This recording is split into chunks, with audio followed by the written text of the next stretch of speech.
Hello दोस्तों, कैसे हैं आप सब। तो जो भाई हमारे अभी भी 10वीं पास किए हो, अब अगर आप लोग 10वीं पास कर रखे हो तो आप या तो 11वीं 12वीं में एडमिशन चाहोगे। आप सोचोगे कि हमें कोई कंपनी अच्छी मिल जाए तो वहाँ पर डायरेक्ट हम जॉब कर लें। देखिए 10वीं पास के लिए टाटा मोटर्स लिमिटेड, आप लोगों ने देखा होगा कि टाटा मोटर्स के बहुत सारे जो ट्रक हैं, कार है, या अगर बात करो कार को तो बहुत से भाई नहीं जानते हैं, लेकिन ट्रक तो आप ज़रूर देखे होंगे। हाइबा है, ट्रक है, गांव में ये सब बोला जाता है। तो 10वीं पास से ही अप्रेंटिस की वैकेंसी आई है। ऑल स्टेट के जो बाहरी है वो जा सकते हैं। ऑफिशियल नोटिफिकेशन के साथ आपको दिखाऊंगा। और अगर बात करें यहाँ पर अप्लाई करने के लिए कोई एक्सपीरियंस चाहिए तो कोई एक्सपीरियंस नहीं चाहिए। ऐसा नहीं है कि आप लोग किसी कंपनी में काम नहीं किया है तो वहाँ पर आप लोग जा नहीं सकते हो। तो चलिए पहले ऑफिशियल जो वेबसाइट है वहाँ पर ही सब कुछ देखते हैं। और आपको जानकारी के लिए बता दूं कि आप गूगल क्रोम में सर्च कीजिए डेली जॉब अपडेट्स के लिए www.itcampus2021.blogspot.com। तो यहाँ पर आपको डेली बेसिस में जॉब डिटेल्स यहाँ पर देखने को मिल जाता है। तो चलिए पहले ऑफिशियल वेबसाइट देख लेते हैं। यहाँ पर हम लोग सीधे कंपनी का जो ऑफिशियल नोटिफिकेशन है कंपनी की ऑफिशियल वेबसाइट में आ चुके हैं। यहाँ पर आपको टाटा मोटर्स दिख रहा होगा, यहाँ पर आपको पूरा गाड़ी वगैरह दिख रहा होगा। तो यहाँ पर हम समझते हैं सभी चीज़ों को। सबसे पहले तो फुल टाइम अप्रेंटिसशिप, आपको सभी चीज़ यहाँ पर ध्यान से समझना है दोस्तों। ये चीज़ विशेष ध्यान रखना है। फुल टाइम अप्रेंटिस की रिक्वायरमेंट है, यहाँ पर आपको देख लेना है। चलिए हम आगे बढ़ते हैं। तो देखिए बिल्डिंग क्राफ्ट्समैनशिप है। अब बात करते हैं यहाँ पर trade apprentice fresher under apprenticeship 1968 के तहत पर भर्ती हो रही है। अब यहाँ पर जो रिक्वायरमेंट का जो डिटेल्स है समय यहाँ पर बताते हैं आपको। देखिए फुल टाइम जो ट्रेड अप्रेंटिस है स्ट्रक्चर्ड ट्रेनिंग प्रोग्राम, यहाँ पर 10वीं पास ही स्टूडेंट अप्लाई कर पाएंगे। और जो अप्लाई करने के लिए यहाँ पर अप्रेंटिस का पूरे यहाँ पर दिया गया इंग्लिश में। तो यहाँ पर आपको सिंपली सभी चीज़ों को आसान भाषा में समझाता हूँ। अब आगे थोड़ा थोड़ा बढ़ना है आपको। देखिए फ्रेशर अंडर 1968 ये जो एक्ट है, ये अप्रेंटिस का जो होता है ना, कोई नियम लिखा रहता है कि अप्रेंटिस के बाद क्या करवाया जाएगा, कितना बेनिफिट या सैलरी दिया जाएगा, क्या क्या काम करवाया जा सकता है, क्या क्या आपको फ़ायदा मिलेगा अप्रेंटिस के दौरान, अप्रेंटिस के बाद आपको क्या क्या बेनिफिट मिलेगा। एक तो बहुत बड़ा फ़ायदा आपको ये होगा कि जैसे आप अप्रेंटिस कंप्लीट करते हो तो या तो आप टाटा मोटर्स में एज ए रेगुलर काम करने लगोगे। तो मान लीजिए उदाहरण के रूप में अगर हम मानते हैं कि आपका सैलरी अभी जो टाटा मोटर्स में अप्रेंटिस करते हो, ये मैं उदाहरण के रूप में अभी मान रहा हूँ, ठीक है। अब ये नहीं बता रहा हूँ कि सैलरी इसमें इतना ही है, आपको ये समझना है। आपको अगर मान लीजिए अप्रेंटिस में 2 साल टाटा मोटर 10,000 रुपये 11,000 रुपये दे रहा है, ठीक है। तो कोई ये भरोसा नहीं है कि आप परमानेंट अगर टाटा में होते हो तो ये 20-25 सैलरी आराम से, यानी 20 से 25,000 सैलरी ये 8 घंटे का, क्योंकि टाटा कोई छोटी कंपनी नहीं है, आपको पता होगा। जो भी भाई हमारे फ्रेशर है जो 10वीं पास है वो इस चीज़ को ध्यान रखें, ये गवर्नमेंट जॉब से भी बढ़ के है। ये मतलब ये मानो कि कोई ये नहीं कह सकता कि आप टाटा में परमानेंट हो तो आपके पास पैसों की कमी है, क्योंकि टाटा आपको पता है कि देश के कोने कोने में इनका ट्रक आपको मिल जाएगा और मजबूती में और हर तरह से ये ब्रांड है। आप ये मानो कि लाइफ ही सेटल हो जाएगी, ठीक है। तो कोई ये भरोसा, कोई ये अगर सोच रहा होगा कि अप्रेंटिस करने से कोई बेनिफिट नहीं है तो आप लोग गलत हो, क्योंकि मैंने बहुत से लोगों को सुना है कि टाटा में अप्रेंटिस रूप में काम कर रहा था और थोड़ा बहुत और भी जानकारी जैसे स्पोर्ट्स कोटा है या और भी जानकारी, उन्होंने कोई प्रमाण पत्र सर्टिफिकेट रखा हुआ था और उनको परमानेंट टाटा ने कर दिया। तो ये आम बात है। देखिए तो आप यहाँ पर जा सकते हो। 15 मिनट अगर आप लोगों ने बिल्डर से करोगे तो 15 महीने का ट्रेनिंग रहेगा, बाकी अगर बात करोगे तो 2 ईयर्स का ट्रेनिंग रहने वाला है। देखिए freshly pass out current year clear, आपको कम से कम 10वीं पास हो, बाकी सिंगल अटेम्प्ट में हो, सप्लीमेंट्रीज है तो नहीं जा सकते हो। 70% मार्क्स का आपका 10वीं में हो, ये ध्यान रखना है। बाकी अगर जनरल ओबीसी के लिए और अगर आप एसटी एससी के हो तो 60% आपका जो है तो 10वीं में होना चाहिए। और 70% मार्क्स जो मैथ और साइंस में हो, कंपलसरी किया गया है। जनरल मैथ इसमें अप्लीकेबल नहीं रहेगा। 70% यानी 100 नंबर में अगर 70 नंबर मैथ में या साइंस में नहीं है तो फिर आप लोग यहाँ पर ज्वाइन नहीं कर पाएंगे। अब बात करते हैं देखिए एज का। तो एज यहाँ पर देखिए मिनिमम जो एज है वो 14 ईयर्स है, क्योंकि 10वीं पास से जो अप्रेंटिस एक्ट है 1968 किसी दिन मैं आपको बता दूंगा, तो उसमें ये है कि 14 साल कम से कम हो। जैसे रेलवे में भी भर्ती आती है, सरकारी भर्ती आती है कि अप्रेंटिस के लिए, तो वहाँ पर भी होता है कि 14 साल का अगर कैंडिडेट है तो अप्लाई कर सकते हैं।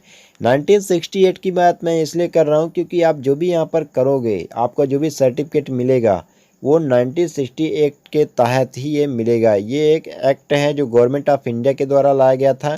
इसको मैं किसी दिन आपको सही तरीके से सेपरेट वीडियो इसका बना दूंगा, ताकि आपके जो डाउट है वो क्लियर हो जाए। तो 14 साल कम से कम आपका ईयर्स हो, बाकी ऊपर का नहीं बताया गया कितना साल हो, वही मानो कि 20 से 25 साल तक मैक्सिमम जा सकता है। बाकी ऑफिशियल नोटिफिकेशन यहाँ पर मैं दिखा रहा हूँ, तो यहाँ पर ऐसा कुछ दिया गया नहीं है। बेनिफिट्स तो स्टाइपेंड, कैंटीन, सैलरी जो भी सुविधा है, जैसे आपको स्टाइपेंड को वही है, सैलरी मिल जाएगा, और आपको जो कैंटीन है फ्री मिल जाएगा, और ट्रांसपोर्ट जो भी बस रहेगा आपको आने जाने का कंपनी का, वो भी आपको फ्री मिल जाएगा। तो बात करते हैं एप्लीकेशन फॉर्म का, तो यहाँ पर देख सकते हो कि क्या बताया गया है, एक एक जानकारी आपको समझने में, इसके बाद आपको अप्लाई करना पड़ेगा। Please fill in the field below to apply for the Tata motors full time apprentice programme trade apprentice fresher under apprenticeship act 1968।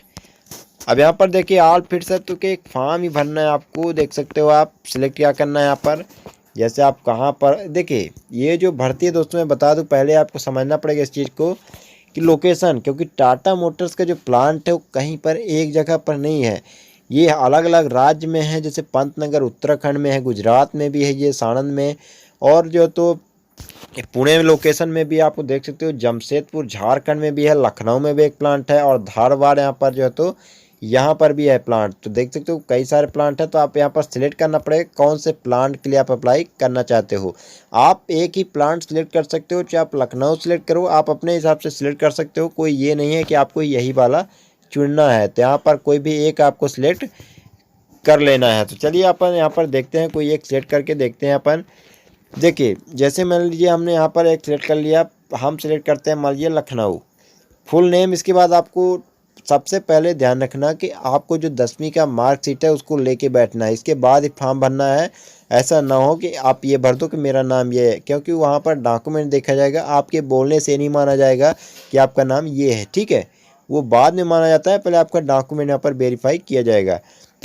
Full name यहाँ पर आपको जो तो कैपिटल लेटर में फुल नेम आपका इंग्लिश में डाल देना है। बाकी अगर बात करो आपके पिताजी का नाम आपके मार्कशीट में रहेगा उसको डालना है। डेट ऑफ बर्थ यहाँ पर डाल देना है, डेट ऑफ बर्थ यहाँ पर सेलेक्ट करते हैं। यहाँ पर देख सकते हो इस तरह के गूगल से खुल जाएगा, यहाँ पर इसको बैक करते जाना है। बैक करते जाओगे तो 2020 है, 2021, इस तरह से आपका 19 जो भी 2000 सन है खुल जाएगा। इसके बाद डेट कोई भी सेट कर लोगे, और मंथ आपका जैसे मार्च है तो फरवरी आ गया, जो भी आपका रहेगा।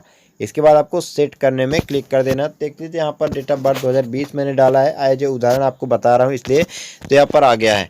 परमानेंट एड्रेस में क्या है, तो परमानेंट एड्रेस आपको आधार कार्ड है, आपका ration card, voter ID card जो भी है बना आपके पास, उसको आपको डाल देना है। परमानेंट एड्रेस में आपका विलेज का नाम, आपका डिस्ट्रिक्ट प्लस पिन कोड, आपका तहसील और आपका ज़िला और स्टेट, साथ में आपका ये सब आ जाएगा उसमें।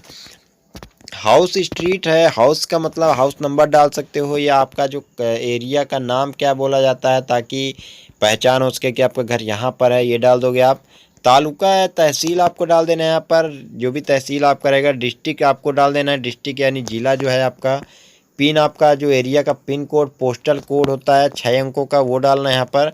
स्टेट आपको यहाँ पर डाल देना है, स्टेट में आप चाहे यूपी की हो, एमपी की हो, ऑल स्टेट के लोग यहाँ पर भर सकते हैं इस फार्म को, तो डाल देना यहाँ पर। करंट एड्रेस, अब देखिए यहाँ पर 2 ऑप्शन है आपके पास। अगर आप लोग वर्तमान में जो ऊपर आप लोगों ने एड्रेस, परमानेंट एड्रेस जो आप लोगों ने दिया होगा, अगर वही एड्रेस आप अभी वर्तमान में हो, तो आपको यहाँ पर जो एक बॉक्स आ रहा होगा, तो यहाँ पर आपको क्लिक कर देना है। जैसे आप क्लिक करोगे, देखिए यहाँ पर क्लिक करके देखते हैं, तो यहाँ पर करंट एड्रेस आपको भरने की ज़रूरत नहीं है। लेकिन अगर आप इसको क्लिक नहीं करते हो तो एड्रेस आपसे मांगा जाएगा। अब यहाँ पर देख सकते हो लोकेशन यहाँ पर मांगा जा रहा है, तो लोकेशन है ये सब डाल देना है। कॉन्टैक्ट नंबर वगैरह आपको डाल देना है, हाउस वगैरह, तालुका, डिस्ट्रिक्ट, पिन है, स्टेट है, सेंट्रल जेंडर यहाँ पर सेट कर लें, मेल फीमेल क्या हो आप, मेल फीमेल दोनों के लिए भर्ती है ये। कैटेगरी की बात करें ST ST OBC, तो यहाँ पर जो भी है आप सेट कर लोगे। मोबाइल नंबर आपको ध्यान से डालना है, ईमेल ID डालना है। गार्जियंस का, पेरेंट का या पिताजी का या माताजी का, जो भी घर में आपके गार्जियन है उनका मोबाइल नंबर डालना है। SSC जो 10th का पासिंग मंथ है वो डालना है। पासिंग मंथ का मतलब ये है कि आपको जून है, जनवरी है, या तो उसको 01 में, 02 में इस तरह से डाल सकते हो, या आपको मंथ का डायरेक्ट नाम लिख सकते हो। SSC पासिंग ईयर है, तो यहाँ पर एक काम जरूर आपको करना है, ईयर तो आपको वही आएगा 2020 में हो, 2021 में हो, ये डाल देना है। एसएससी जो 10वीं का परसेंटेज आपको डाल देना है, मैथ का मार्क्स जो है कितना है, मैथ में नंबर वो डालना है, और साइंस में कितना पाया था आपने वो डालना है। बाकी यहाँ पर अगर बात करूँ तो आपका जो रिज्यूम है, एक रिज्यूम आपका भी समझ नहीं आ रहा हो तो मैं आपको बता देता हूँ। रिज्यूम आपको कहीं पर भी जाके बनवा लेना है, कंप्यूटर कैफ़े में आप जाओगे वहाँ पर आपको बता देना है कि ऐसी ऐसी भर्ती है, आपको ऐसे भी बता दोगे कि हमें एक रिज्यूम बनवाना है। वो आपको 20 से 25 रुपये लेंगे और आपका एक रिज्यूम बना देंगे, जिसमें आपको काम क्या करना है कि मोबाइल नंबर और आपका जो 10वीं 12वीं का जो रिकॉर्ड है उसको साथ में अगर ले जाओगे तो ज़्यादा बेटर रहेगा। और बाकी आपका मोबाइल नंबर, आपका जो ईमेल आईडी है, आपका जो डिस्ट्रिक्ट वगैरह, ये सब कुछ जानकारी इसमें लिखा जाता है। चूज़ फाइल करोगे, इसके बाद आपको अपलोड ये रिज्यूम करोगे और इसके बाद आपको जो एक कैप्चा दिख रहा होगा, इस कैप्चा को भरोगे। इस कैप्चा आराम से आपको भर जाए, कोई दिक्कत नहीं इसमें। इसके बाद आपको क्या करना है, आई कंफर्म करना है। जो आपको टिक मार्क है इस बॉक्स में सही के निशान लग जाएगा, जैसे यहाँ पर क्लिक करते हैं देख सकते सही के निशान लग गया। इसके बाद कुछ नहीं करना, लास्ट स्टेज है सबमिट करने का।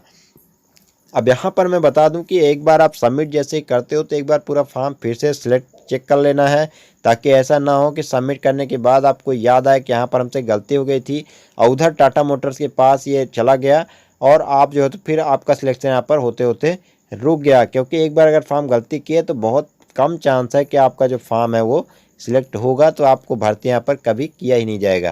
तो ये आपको बार बार 2 से 3 बार चेक कर लेना है और भी लोगों से सिलेक्ट चेक करवा लेना है, ताकि ऐसा ना हो कि आप इस भर्ती में चूक जाएं। तो ये था इसका लिंक है दोस्तों, बता दो कि वीडियो के नीचे रहेगा, जहां से आप डायरेक्ट अप्लाई कर पाओगे। आप जो है तो आराम से ध्यान से काम करना, कोई दिक्कत अगर होती है तो कमेंट्स करके बता सकते हो। तो चलिए आपसे मिलते हैं अपन अगली वीडियो में।